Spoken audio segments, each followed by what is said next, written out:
Bismillahirrahmanirrahim. Assalamualaikum warahmatullahi wabarakatuh.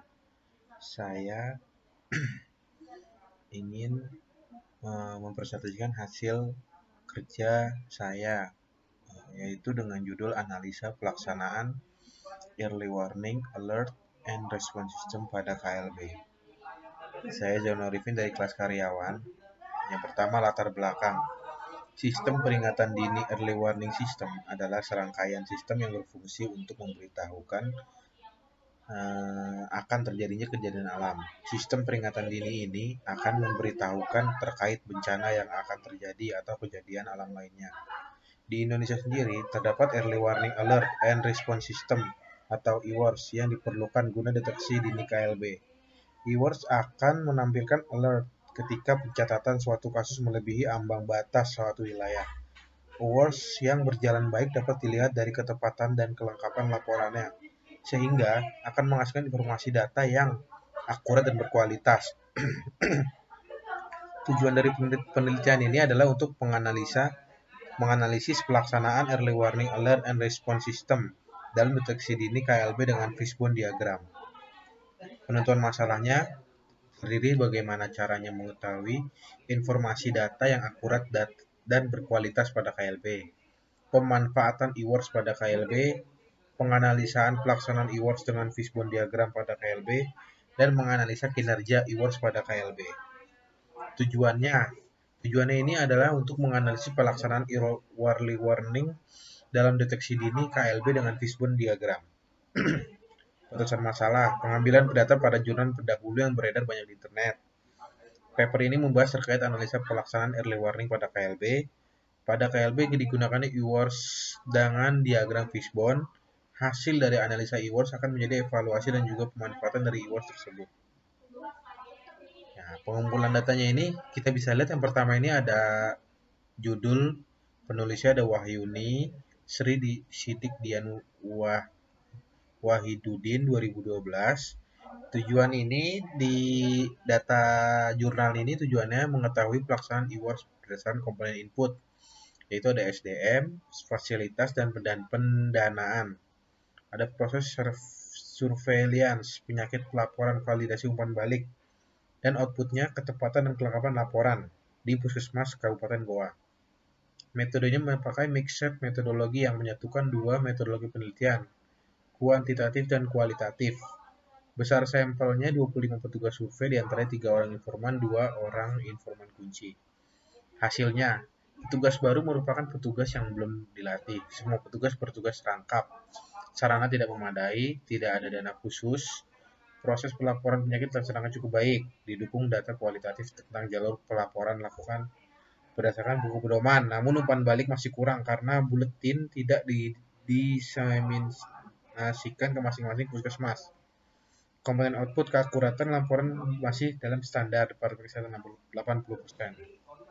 Yang kedua, kita lihat dari judulnya Wikansari Sutoso Pramono Widarsi yang berjudul Evaluasi Program Early Warning Pelaksanaan KLB Kota Salatiga. Tujuannya evaluasi program EWARS-nya di Salatiga.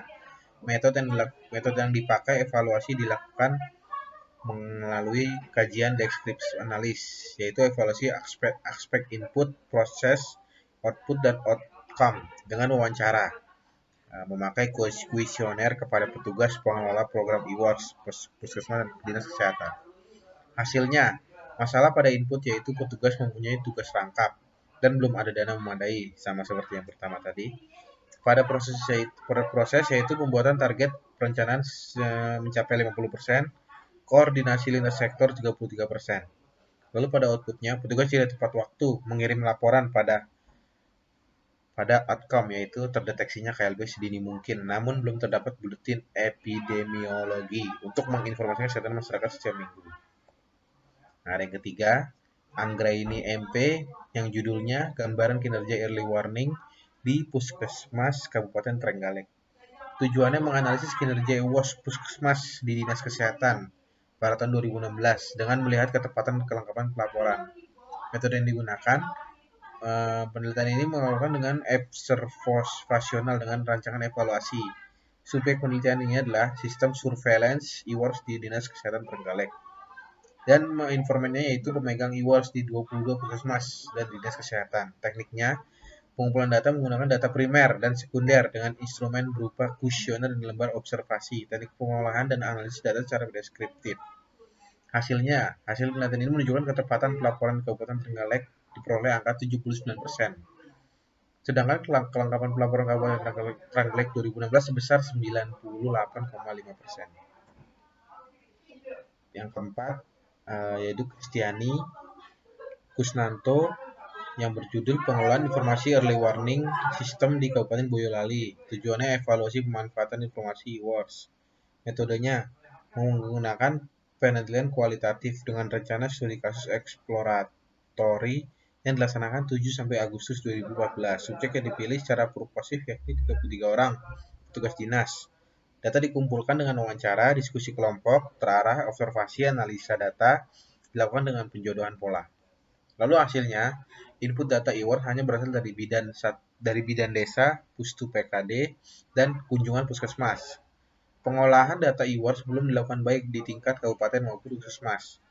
Output e-wars tidak disajikan untuk proses pengambilan keputusan. Ketepatan waktu laporan rendah 43%, cenderungnya menurun. Kelengkapan laporan sudah mencapai 81%, namun dengan kecenderungan menurun. Analisis dan interpretasi data e-wars dilakukan secara insidentil. Umpan bagi laporan disampaikan 3 bulan sekali. Lalu yang kelima ada dari penulis itu dari Saleh M. Budi dan Purba IG 2015 yang berjudul Evaluasi Pelaksanaan Program Sistem Kewaspadaan Dini dan Respon di Dinas Kesehatan Kabupaten Tulang Bawang.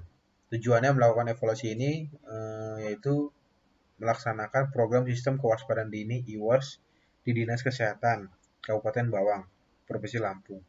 Metode yang digunakan kualitatif dengan pendekatan evaluasi.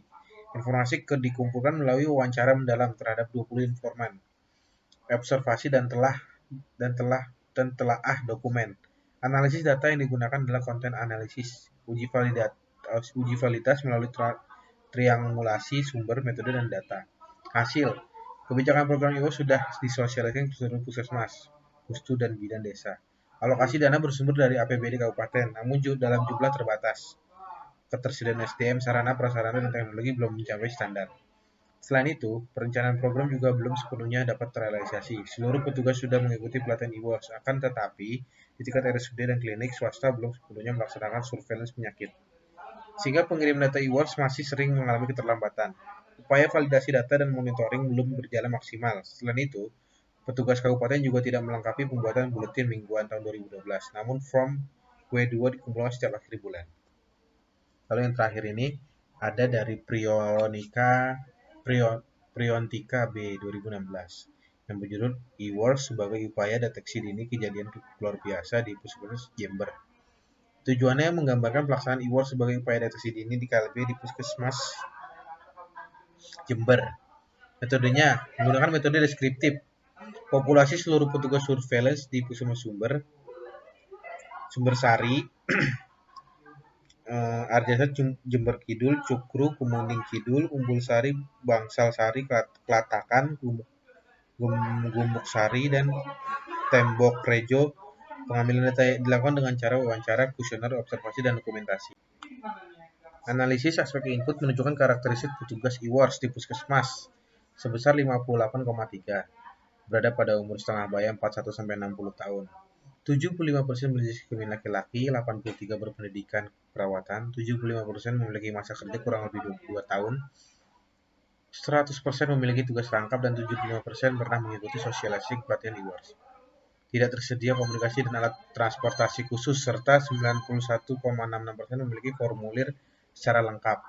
Dari aspek proses menunjukkan hampir semua puskesmas belum mencakup sumber data dari klinik swasta. 83% petugas menggunakan aplikasi pengolahan data, entry data, dan kasus penyakit sudah dilakukan sesuai indikator. Penyajian data dana analisis disajikan dalam bentuk grafik dengan analisis deskriptif serta umpan balik setiap minggunya dari Dinkes Kabupaten Jember. Dan evaluasi dilakukan 4 bulan sekali. Dari aspek output, menunjukkan terdapat 6 puskesmas yang belum sesuai dengan indikator ketepatan dan kelengkapan laporan. Dari hasil literatur review pada 5 jurnal dan 1 skripsi tahun 2012 hingga 2019 mengenai e-wars dalam deteksi KLB, kita lihat 5 tools manajemen, yaitu MAN. Kegiatan surveillance dilakukan oleh SDM dalam merangkap tugas dan jabatan. SDM pemegang program e-wars mayoritas sudah mendapatkan pelatihan umum. Namun pada penelitian Wikansari, petugas belum mendapatkan pelatihan dan penelitian Wahyuni 2012, hanya petugas baru yang belum pernah mengikuti pelatihan. Lalu untuk metode, pengiriman pelaporan dari aspek ketepatan mayoritas masih rendah, dilihat dari indikator Kemenkes RI tahun 2014. Sedangkan dari aspek kelengkapan terdapat perbedaan. Pada penelitian Wahyuni, Kristi dan Saleh, kelengkapan masih di bawah standar indikator Kemenkes. Material, dalam penelitian Wikansari dan Prionika, masih terdapat beberapa puskes yang belum memiliki buku pedoman. Aspek material yang lain adalah tidak adanya surat tugas atau SK. Hal ini terdapat dalam penelitian Saleh. Mesin, menurut hasil penelitian Saleh dan Priontika, Wahyuni belum terdapat handphone milik puskesmas sehingga petugas masih menggunakan milik pribadi. Selain itu, dalam penelitian Wikansari, sebagian petugas juga masih menggunakan kendaraan pribadi miliknya. Hal ini juga sejalan dengan penelitian Prionika. Yang kelima ada money. Pada aspek alokasi dana, berdasar penelitian Wahyuni, Wikansari, dan Priontika, tidak ada alokasi dana khusus pelaksanaan pelaporan e-wars. Berikut adalah analisis fishbone-nya. Ada metode, ketepatan pengiriman laporan di bawah standar, kelengkapan pelaporan tiap daerah berbeda. Material, distribusi, buku pedoman belum merata, belum ada SK. Dan MAN, pelatihan tidak merata, rangkap tugas dan jabatan. Di mesin, HP pribadi, kendaraan pribadi, dan money tidak ada lokasi dana khusus. Pelaksanaan e-wars dalam deteksi KB. Berikut adalah analisis fishbone-nya.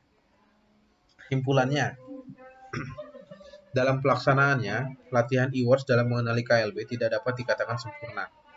SDM pemegang program e-wars memiliki kewajiban jabatan ganda, namun sebagian besar sudah melakukan persiapan. Selain itu, tidak semua petugas memiliki manual dan tidak ada SK untuk tanggung jawab pelaksanaan program. Petugas menggunakan kantor pendukung seperti ponsel pribadi, dan sebagian besar dari mereka menggunakan transportasi pribadi. Ini juga karena kekurangan distributor toko e-wars yang luar biasa. Berdasarkan ketepatan pemberitaan, sebagian besar masih di bawah normal publik, yaitu 80%.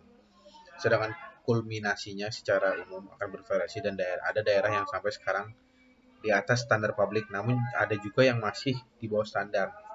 90% hal ini biasa 90%. Hal ini bisa terjadi karena banyaknya tugas, tidak ada masukan dan tidak ada inspirasi dari petugas. Ya, sekian dari presentasi saya. Mungkin presentasi saya ini banyak kurangnya dan banyak kesalahannya.